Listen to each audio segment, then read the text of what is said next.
कि आप सब लोग जहां तक हमारी आवाज पहुंच रही है, मजादर गांव के सभी आदरणीय बुजुर्गों का, नौजवान दोस्तों का, माताओं बहनों का, प्यारे बच्चों का, मेहनत करने वाले, मजदूरी करने वाले, किसानी करने वाले, धंधा करने वाले, नौकरी करने वाले, अपने खून पसीने की कमाई से अपने परिवार का भरण पोषण करने वाले आप तमाम मेहनतकश आवाम का, एक एक इंसान का क्रांतिकारी इस्तकबाल करता हूं। आपका हार्दिक अभिनंदन।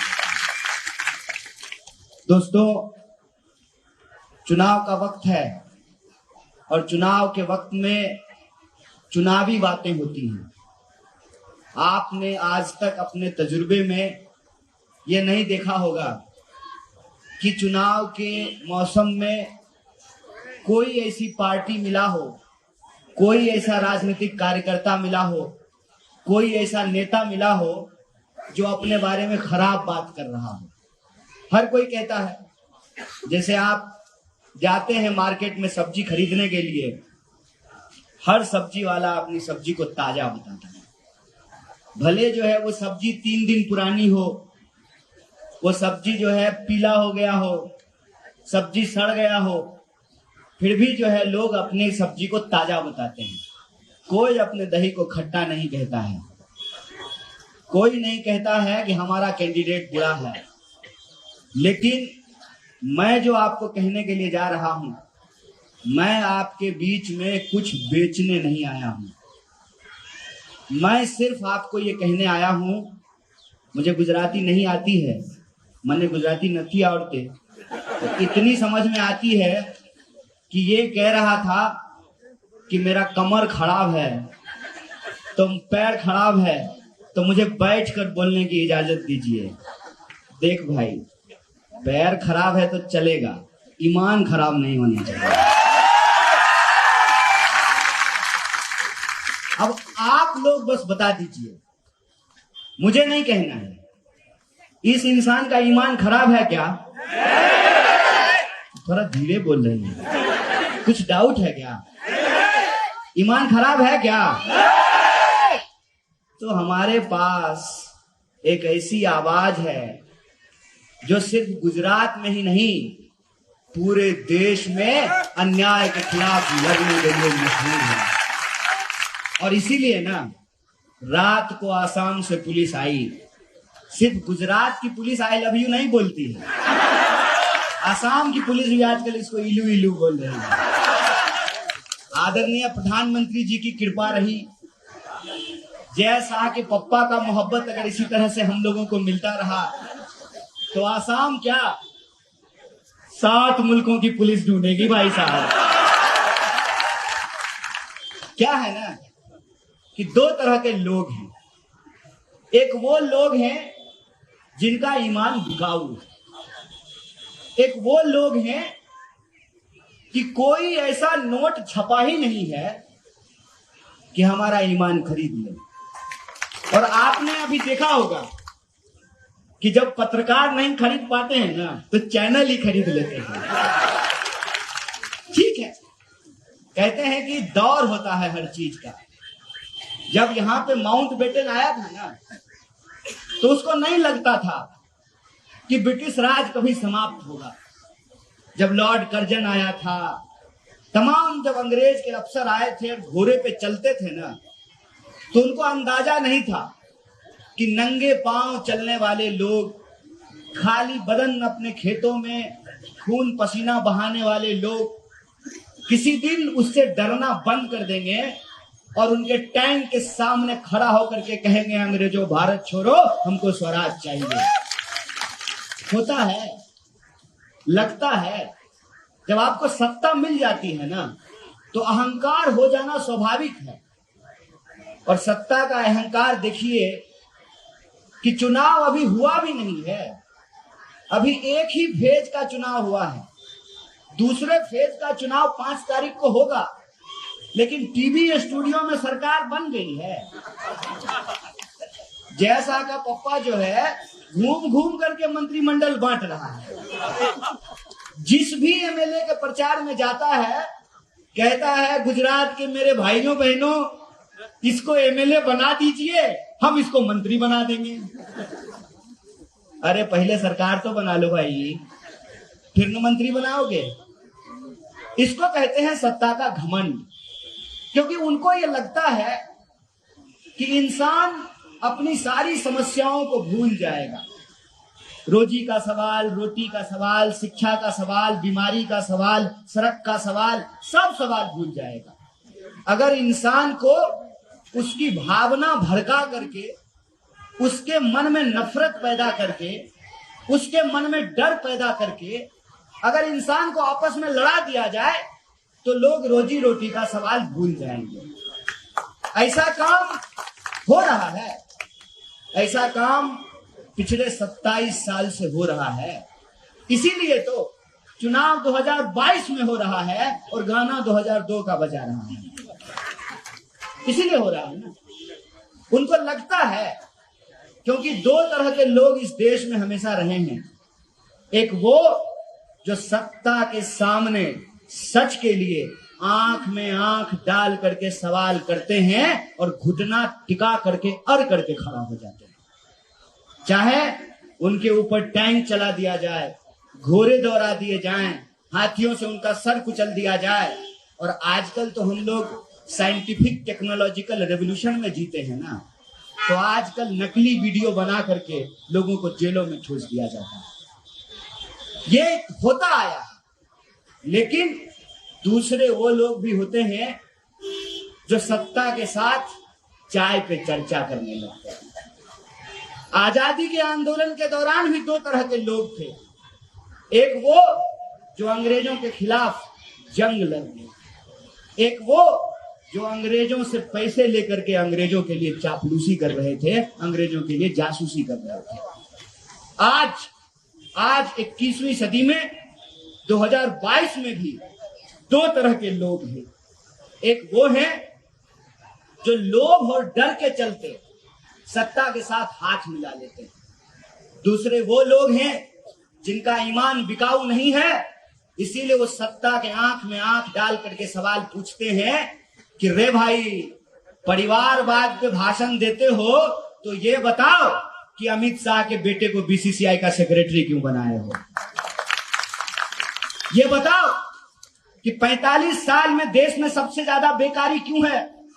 ये बताओ कि 22 बार गुजरात के अंदर प्रश्न पत्र लीक क्यों हुआ है? ये बताओ कि जब देश में महामारी फैली हुई थी तो अहमदाबाद के सिविल अस्पताल में लोगों को ऑक्सीजन सिलेंडर क्यों नहीं मिल रहा था? ये बताओ कि किसानों को क्यों आत्महत्या करनी पड़ती है, क्यों उनके फसल का दाम नहीं मिलता है? ये बताओ कि नोटबंदी करने के बाद आपने वादा किया था कि भ्रष्टाचार रुक जाएगा, भ्रष्टाचारियों को पकड़ा जाएगा, सरकार जब आएगी तो काला धन आएगा, सबके खाते में 15 लाख पहुंचाया जाएगा। कितने लोगों के खाते में 15 लाख पहुंचाया?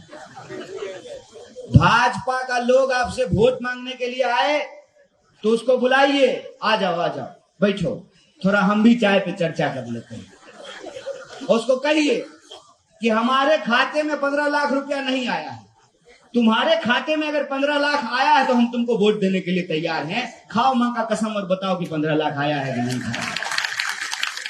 पूछिए कि क्यों महंगाई बढ़ रही है। एक मैडम है स्मृति ईरानी, मैं चाहता हूं कि बुरा दिन फिर से आ जाए, 400 रुपए में सिलेंडर मिलने लगे और सिलेंडर लेकर के स्मृति ईरानी अहमदाबाद की सड़कों पे प्रदर्शन करना शुरू कर दे। 1000 का सिलेंडर मिल रहा है और स्मृति ईरानी जी प्रदर्शन नहीं कर रहे हैं, राहुल गांधी को ढूंढ रहे हैं। एक बात याद रखिएगा, और हमको सत्ता की चापलूसी करनी नहीं आती है। अगर सत्ता की चापलूसी करनी होती ना तो हमारे साथ बहुत सारे लड़ने वाले लोग हैं, आज यहां नहीं बैठे हुए हैं, वहां आई लव यू बोल रहे हैं। तो मैं आपको ये दावे के साथ कह रहा हूं कि देश में अगर सबसे आखिरी व्यक्ति कोई होगा ना, आखिरी व्यक्ति जो भाजपा के साथ झुकेगा नहीं, भाजपा से डरेगा नहीं, आंख में आंख डाल करके इस देश के लोगों के लिए लड़ता रहेगा, उस व्यक्ति का नाम राहुल गांधी है। इस बात को याद रखिएगा कि देश तब भी गांधी के साथ चला था। अंग्रेजों के सामने तब भी गांधी डट करके लड़ा था, और आज भी देश को गांधी के साथ चलना पड़ेगा, गांधी के साथ मिलकर के लड़ना पड़ेगा। इस बात को याद रखिएगा, क्योंकि ये देश कभी भी उस विचार को स्वीकार नहीं कर सकता है जो इंसान को लड़ाता है। जो इंसान को लड़ाने वाली ताकतें हैं, कुछ वक्त के लिए उनको सफलता मिल गई है और उनको लगता है कि वो कभी नहीं हारेंगे, तो मुझे लगता है कि उनको इतिहास की समझदारी नहीं है। इतिहास ये है कि इस देश के भीतर जो भी लोग रहे हैं, आपस में मिलजुल कर रहने की वकालत किए हैं। आपको सुनकर के आश्चर्य होगा, राम जी की निकली सवारी, राम जी की लीला है न्यारी, इस गाने को मोहम्मद रफी ने गाया था। ये इस देश का इतिहास है कि हम कौन हैं और आप कौन हैं, इसको अलग नहीं किया जा सकता है। और इंसान की हकीकत ये है कि हमको भी मच्छर काटता है ना डेंगू का, मेरा नाम कन्हैया है, माथे पे तिलक है, तो हमको भी डेंगू ही होता है। और अकरम को भी अगर डेंगू का मच्छर काटेगा ना, तो उसको भी डेंगू ही होता है। हकीकत ये है कि कन्हैया भी पेट्रोल खरीदने जाता है तो 100 में मिलता है, और अब्दुल भी पेट्रोल खरीदने जाएगा तो 100 में ही मिलता है। कांग्रेस के कार्यकर्ता भी महंगाई के चलते 1100 रुपए का बाटला खरीद रहे हैं, और वाजपेयी भी 1100 का बाटला खरीद रहे हैं। ये सच्चाई ऐसी है, ये दर्द ऐसा है जो इंसान को बांट नहीं सकता है, क्योंकि ये दर्द बराबरी का है। तो हमको विचार करना पड़ेगा कि जो मसले हम सबके हैं, उन मसलों को पीछे क्यों धकेल दिया गया है। उन मसलों को पीछे इसलिए धकेल दिया गया है कि विकास का पजामा फट गया है। विकास बिल्कुल नंगा होकर के अहमदाबाद के रेड सिग्नल पे आपको भटकता हुआ दिख जाएगा। जो ही आप रिवर फ्रंट से आगे बढ़ेंगे, विकास आपको नजर ही नहीं आएगा। सारा विकास सूरत, अहमदाबाद, राजकोट के आखिरी रेड लाइट पे आकर के रुक जाता है। ये जो विकास की हकीकत है, इस हकीकत के बारे में जो सरकार में बैठे हुए हैं उनको मालूम है। उनको मालूम है कि 27 साल में उन्होंने कोई ऐसा काम नहीं किया है जिसको दिखा करके वो वोट मांग सकें। इसीलिए उनके पास एक पुराना नुस्खा है जो अंग्रेज जाते जाते उनको कान में सिखा करके गए थे। फूट डालो और अगर आपने काम किया है तो काम बता करके वोट मांगिए ना। और आपने अगर काम किया है, भोपा भाई ने अगर भोपा भाई ने काम किया है, तो दूसरे राज्य के मुख्यमंत्री से यहां बुला करके प्रचार करवाने की क्या जरूरत है। भाजपा के पास अगर ऑलरेडी अक्षय कुमार हैं, आदरणीय प्रधानमंत्री मोदी जी, तो असरानी से प्रचार करवाने का क्या जरूरत है। कोई बिहार से आके, असम से आके, दिल्ली से आके, हैदराबाद से आकर के गुजरात की महान जनता को क्या सिखाएगा, जिस भूमि पे महात्मा गांधी और सरदार वल्लभ भाई पटेल पैदा हुए। आप बताइए इसकी क्या जरूरत है। इसकी जरूरत इसलिए पड़ रही है कि उनको मालूम है कि उन्होंने कोई काम नहीं किया है।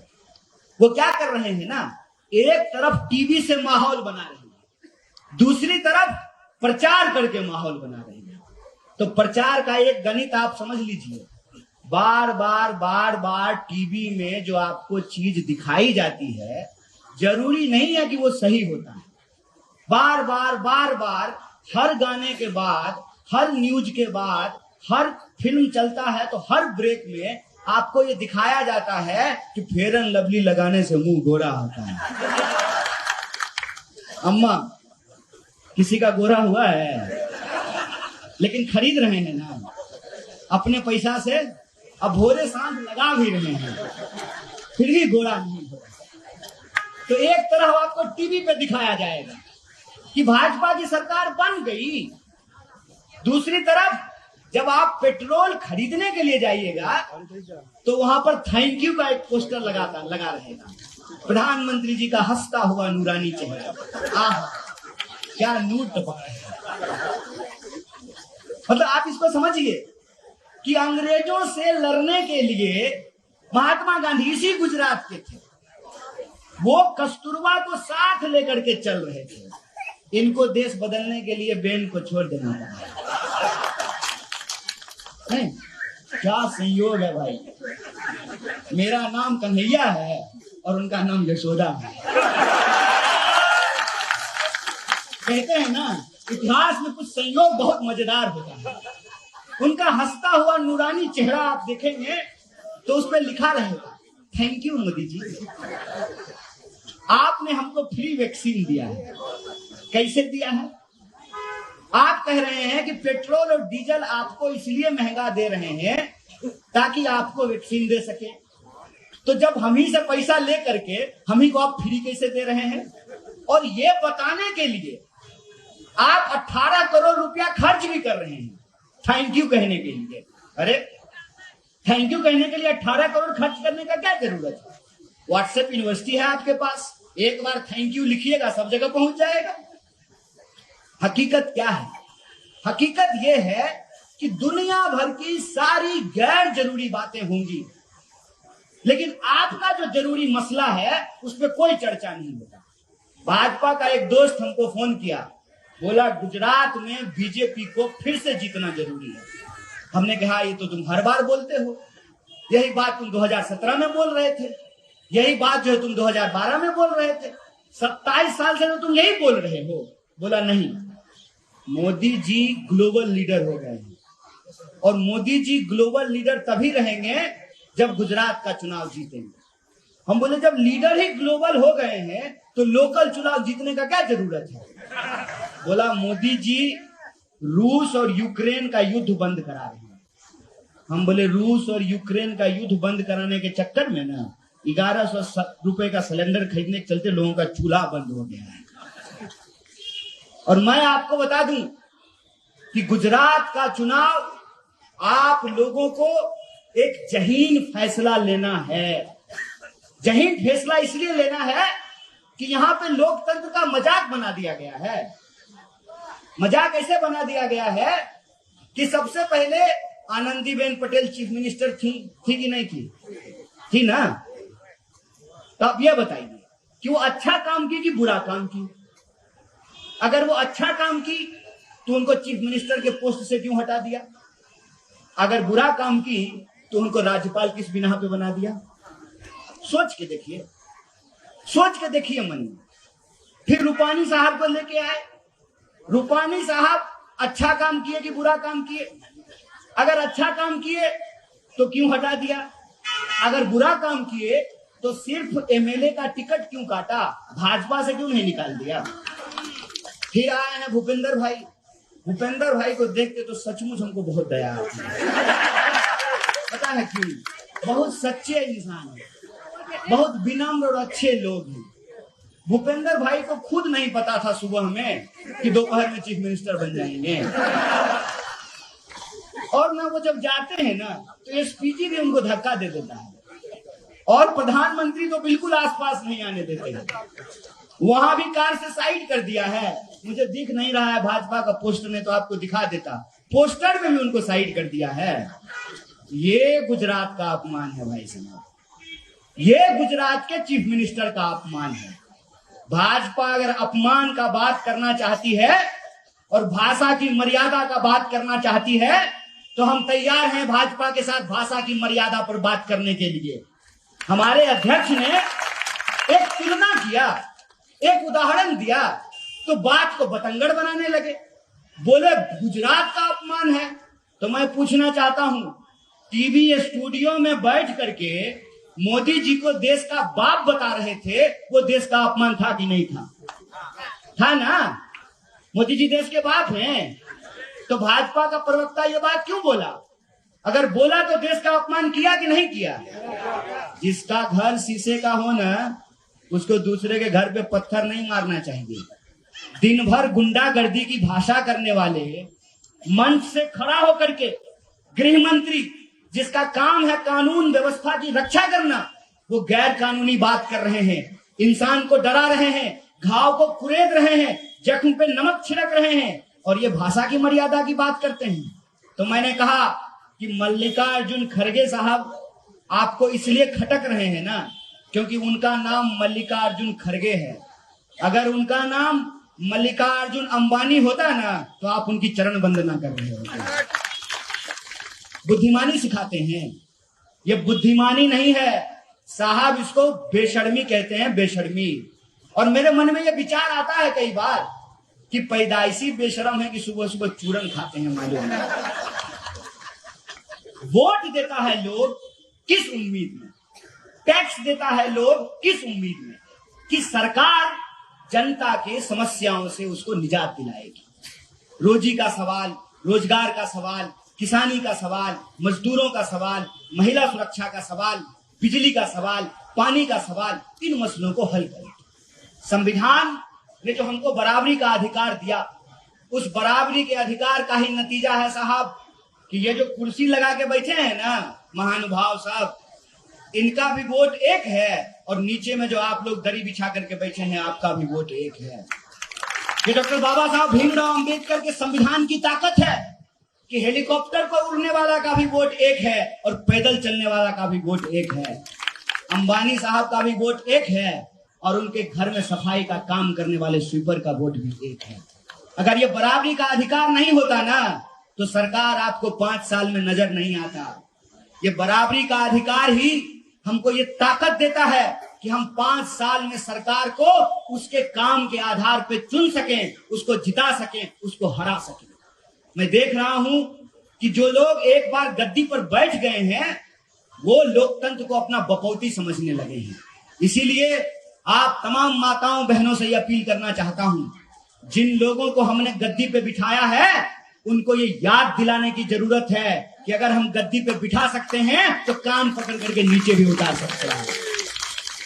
लोकतंत्र के साथ मजाक करना बंद करो और ये बताओ कि क्यों गुजरात में सबसे महंगी बिजली मिल रही है। ये बताओ कि जिन लोगों को कोरोना में अपनी जान गंवानी पड़ी उनको 4 लाख का मुआवजा क्यों नहीं दिया गया। ये बताओ कि अगर हम टैक्स दे रहे हैं तो हमको बदले में ऑक्सीजन का सिलेंडर क्यों नहीं मिल रहा है। ये बताओ कि हमारे बच्चे बड़ी मुश्किल से तालीम हासिल करते हैं, शिक्षा हासिल करते हैं, पेट काट करके माँ बाप अपने बच्चों को पढ़ाते हैं, इंजीनियरिंग करते हैं, MBA करते हैं, कॉमर्स की पढ़ाई करते हैं और जब एग्जाम देने जाते हैं तो प्रश्न पत्र लीक हो जाता है। ये बताओ कि इस बढ़ती हुई बेरोजगारी के लिए कौन जिम्मेवार है। ये बताओ कि इस बढ़ती हुई महंगाई के लिए कौन जवाब है। इन सवालों का जवाब हमको तय करना पड़ेगा, इन सवालों की जवाबदेही हमको तय करनी पड़ेगी। इसीलिए मैं कहता हूं कि गुजरात में सिर्फ 2 तरह का वोट है।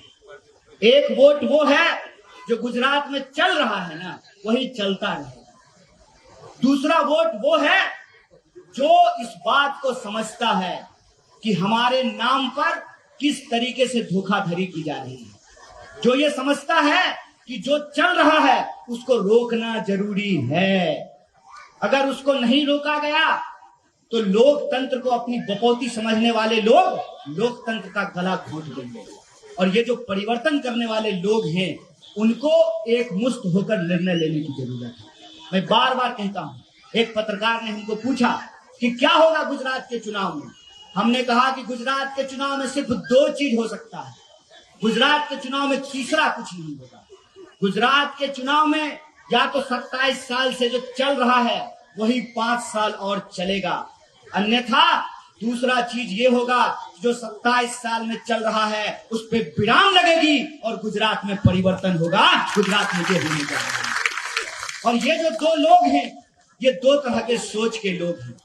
एक सोच वो है जो ये कहता है कि मोरबी में जो घटना हुई उस घटना के लिए सरकार की कोई जवाबदेही नहीं। एक वो लोग हैं, एक उस सोच के लोग हैं। दूसरे वो लोग हैं जिनको लगता है कि मोरबी में जो घटना हुई उसमें सरकार की लापरवाही है और ये जो सरकार की कोई जवाबदेही और सरकार की लापरवाही मानने वाले जो 2 सोच हैं उनको फैसला लेने की जरूरत है। और आप जानते हैं जो हर हाल में सरकार की कोई जवाबदेही नहीं मानते हैं वो लोग इकट्ठा हैं और एकजुट हैं। चाहे कुछ हो जाए वो जानबूझ करके सोने का नाटक कर रहे हैं, इसीलिए आप उनको जगा नहीं सकते हैं। लेकिन जिनको लगता है कि सरकार की लापरवाही है और सरकार की लापरवाही का ही नतीजा है कि चौकीदार को जेल में डाल दिया है और चोर को भगा दिया है, ये जो लापरवाही है इस लापरवाही का हिसाब हमको लेना पड़ेगा। और अगर आप हिसाब लेना चाहते हैं तो एक बात याद रखिएगा, लोकतंत्र में सिर्फ वोट दे देने से सरकारें नहीं बच पा रही हैं। मैं आपको दो उदाहरण देना चाहता हूं। एक तो आप अपने दिमाग से यह बात निकाल दीजिए कि भारतीय जनता पार्टी को भारतीय राष्ट्रीय कांग्रेस के अलावा कोई दूसरी पार्टी हरा सकती है। और ये बात मैं आपको उदाहरण के साथ बता सकता हूं। एक पार्टी अभी आई है जो भाजपा के सामने परिवर्तन की बात कर रही है। उसका इतिहास मैं आपको बता देता हूं। वो पार्टी जिस आंदोलन से पैदा हुई वो आंदोलन कांग्रेस के खिलाफ था। उस पार्टी ने दिल्ली में सरकार बनाई कांग्रेस को हरा करके। उस पार्टी ने पंजाब में सरकार बनाई कांग्रेस को हरा करके। भाजपा को अगर कोई हरा पाता है तो उस पार्टी का नाम भारतीय राष्ट्रीय कांग्रेस है। इस बात को याद रखिएगा। चुनाव हुए राजस्थान में, भाजपा को कांग्रेस ने हराया। छत्तीसगढ़ में चुनाव हुआ, भाजपा को कांग्रेस ने हराया। मध्य प्रदेश में चुनाव हुआ, भाजपा को कांग्रेस ने हराया। लेकिन मध्य प्रदेश के चुनाव में और छत्तीसगढ़ के चुनाव में क्या फर्क है? मध्य प्रदेश में जो चुनाव हुआ वहां लोगों को चुनने में दुविधा हो गई। और जब मन में दुविधा हो जाए ना, मन में शंका हो जाए, तो जब आप सड़क पार करते हुए मन में दुविधा पैदा करते हैं तो एक्सीडेंट हो जाता है। उसका नतीजा यह हुआ कि बीजेपी और कांग्रेस का वोट लगभग बराबर था, सीट लगभग बराबर था। नतीजा क्या हुआ? मोटा भाई सूटकेस लेके पहुंच गया। और छत्तीसगढ़ में भाजपा और कांग्रेस के जीत में एक बड़ा अंतर था। नतीजा क्या हुआ? मोटा भाई का सूटकेस वहां पे कुछ नहीं कर पाया। ये बात मैं आपको क्यों कह रहा हूं? अगर आप परिवर्तन चाहते हैं तब तो आपके पास भारतीय राष्ट्रीय कांग्रेस का विकल्प है। अगर जो 27 साल से गुजरात में चल रहा है उससे आप खुश हैं तब तो कोई बात ही नहीं है। इस बार तब आप गुजरात की सरकार नहीं चुनेंगे, तब आप इंटरनेशनल प्राइम मिनिस्टर का चुनाव करने जा रहे हैं। क्योंकि चीफ मिनिस्टर कौन होगा ये आपको भी नहीं पता। गुजरात का चीफ मिनिस्टर कौन होगा ये कोई नहीं जानता है। हो सकता है मोटा भाई अपने बेटा को ही चीफ मिनिस्टर बना दे, कौन जानता है। अगर आपको अपने मुद्दों पे बात करनी है, अगर आपको अपने लिए विकल्प चुनना है तो वो विकल्प का नाम भारतीय राष्ट्रीय कांग्रेस है। और अगर आप भारतीय राष्ट्रीय कांग्रेस को अपना विकल्प मानना चाहते हैं तो एक बात को याद रखिएगा, दिल दीजिए ना तो पूरा दीजिए, मोहब्बत कीजिए तो दिल से कीजिए। अगर समर्थन देना है तो ऐसा समर्थन कीजिए कि दमदार समर्थन दीजिए, दमदार बहुमत दीजिए। ये अपील मैं आप लोगों से करने के लिए आया हूं। और अगर आप दमदार बहुमत देने के लिए तैयार हैं तो एक बात को याद रखिएगा, हमारे देश में एक यात्रा चल रही है। उस यात्रा का नाम है भारत जोड़ो यात्रा। और भारत जोड़ो यात्रा का लक्ष्य ये है कि हम चाहते हैं कि नफरत की राजनीति रुके। हम चाहते हैं कि नफरत की राजनीति पे विराम लगे।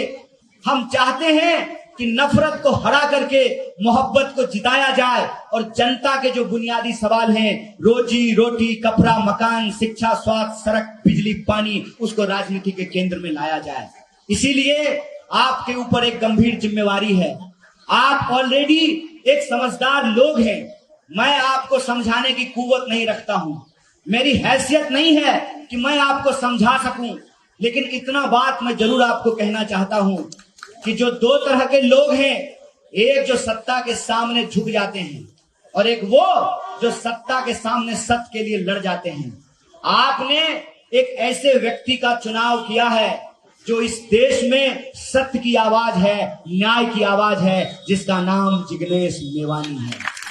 और वो उस लड़ाई को धार देने के लिए, राहुल गांधी के उस संघर्ष को मजबूती देने के लिए भारतीय राष्ट्रीय कांग्रेस में शामिल हुए हैं।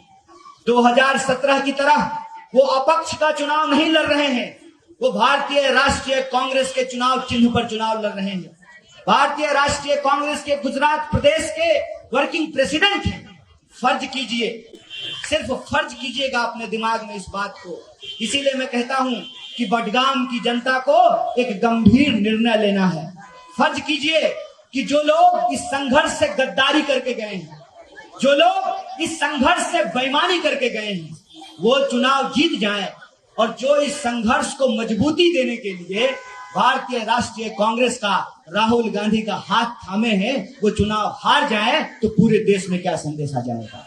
आप चाहते हैं कि बडगाम के लोगों की सियासी समझ पे सवाल उठाया जाए, आपको ये नागवार गुजरेगा। इसीलिए मैं आपसे कहता हूं कि 2017 में जो फैसला आपने लिया है 2022 में भी आपको ये फैसला दोहराना होगा। तो क्या सत्य के लिए 2007 के उस फैसले को 17 के फैसले को आप दोहराने के लिए तैयार हैं? नहीं, आवाज नहीं आई है। डर गए क्या अमित शाह से? डर गए क्या? डरने का नहीं, देश किसी के बाप का नहीं है, याद रखना है। ये देश जितना पैसे वालों का है, जितना बंदूक वालों का है, उतना ही हमारा है। इस बात को याद रखना है। इस बात को याद रखना है कि हमारे पुरखों ने जान गवा करके ये आजादी हमको दिलाई है। इस आजाद देश में, आजाद मुल्क में हमारी आजाद आवाज को कोई चुप नहीं करा सकता है। तो बोलिए, आप 2017 में जो निर्णय लिए थे वही निर्णय 2022 में दोहराने के लिए तैयार हैं? लड़ाई की आवाज को, संघर्ष की आवाज को मजबूती देने के लिए तैयार हैं? अगर तैयार है ना तो फिर ऐसे काम नहीं चलेगा। ये चुनाव फिर एक व्यक्ति का चुनाव नहीं है, ये चुनाव फिर एक पार्टी का चुनाव नहीं है, ये चुनाव ईमान और बेईमान के बीच है। इस बात को याद रखिएगा। इस चुनाव में फिर आपको ऐसे नहीं हिस्सा लेना है कि वोट दे दिए बात खत्म। अपना तो वोट देना ही होगा, घर घर घूम करके आपको वोट कराना होगा। क्या जी नौजवान लोग, ऐसा होगा? रिकॉर्ड तोड़ेगा, टूटेगा? अगर आप रिकॉर्ड तोड़ने के लिए तैयार हैं तो याद रखिएगा, आने वाली 8 तारीख को गांधीनगर हम भी गुलाल उड़ाने के लिए तैयार हैं। इसी आशा और उम्मीद के साथ कुछ परिवर्तन होगा। मैं अपनी बात को खत्म करना चाहता हूं। शुक्रिया। इनकलाब जिंदाबाद। जय हिंद, जय गुजरात।